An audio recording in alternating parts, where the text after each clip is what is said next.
Pac-Man? Doesn't ring a bell. Yeah, I remember it. Just seemed inane to me. So 1980 comes. Pac-Man bursts onto the scene. The arcade game Pac-Man was developed by Namco and licensed to Midway in 1980.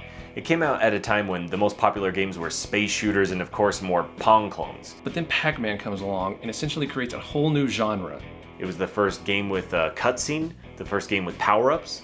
It established the maze genre, and it's gone on to influence many games even today. Some of the first cutscenes, I remember the chase, and that was like some of the first memorable music, I think, that really that people remembered. For the first time, you have a character that, wow, that's Pac-Man. That's not the Space Invader guy or the asteroid ship. That's Pac-Man. He's a cute little character that I adore. The creator of Pac-Man was heavily inspired by American cartoons. The Power Pellets, for example, were heavily inspired by Popeye's spinach. The creation of the Pac-Man character was actually really fitting because the game designer, Toru Iwatani, partially came up with the idea while eating a pizza. He removed a slice of pizza and bam, there he was, Pac-Man. Well, that's more myth than truth. Pac-Man is actually based around the Japanese character for mouth, which is Ku-Chi, and it's a square, but Iwatani just rounded out the square. Pac-Man was huge. I mean, it was just a tremendous success, and it was also crossing over gender, where guys and girls were playing it and having a lot of fun with it. Wouldn't it be cool if I were to create a game that the guys and the girls would want to play together? And really what he thought was, wouldn't it be cool if I could create a game where the girl says to the guy, oh, that looks so cute, like I want to go play this, and then she drags him over there. And then now we're getting money from both of them, right? Pac-Man was so successful because it was a brand new kind of game that appealed to both genders. This was not the most politically correct thing to think at the time, but he thought to himself, what do girls like doing? Well, they like desserts and they like eating. So we're going to make this game called Pac-Man about eating food and eating delicious looking desserts, and everything's gonna be cute, bright colors.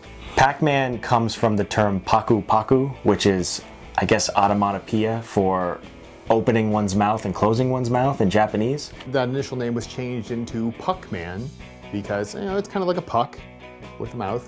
Sure, why not? Looks nice on the side of an arcade cabinet. But when it came to America, they decided to change that name to Pac-Man because Puck-Man could be vandalized into something not so PG. Then you have F***Man. I wasn't gonna say it, but making it F***Man. Man. No. We would never think like that. Never. When you heard the word puck, you never want to automatically associate it with the word Ruckman? Ruckman? Doesn't even make sense. I don't know why they... What? An F?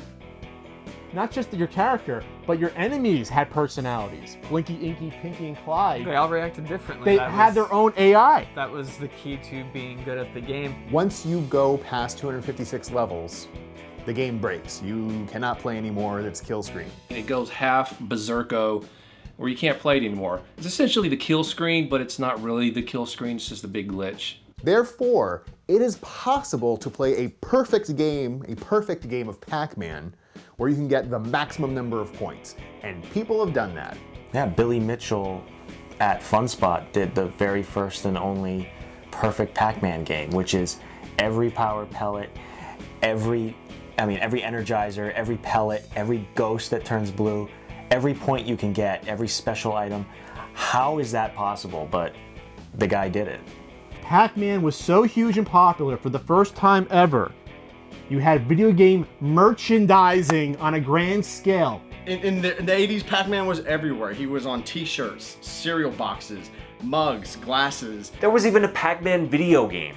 He got his own animated cartoon series.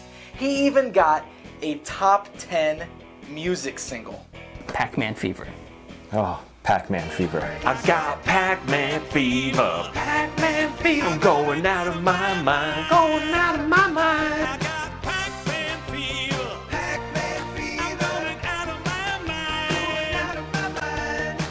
Waka waka waka waka waka waka waka waka waka waka.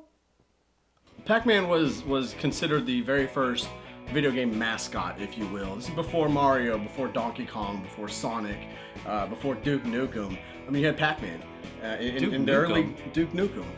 Isn't that the guy's name? Pac-Man with the mouth open. That's like a universal icon for video games. It's just kind of weird that you would throw in Duke Nukem with all these other... Pac-Man has gone through that whole genre, past Mario, and they're still making Pac-Man games, and they're making really good ones to this day. Even 30 plus years later, everyone across the world virtually in the modern world knows who Pac-Man is. So you have what's called a franchise, video game franchise. Pac-Man was the first. He's the Pac-Man. He did it.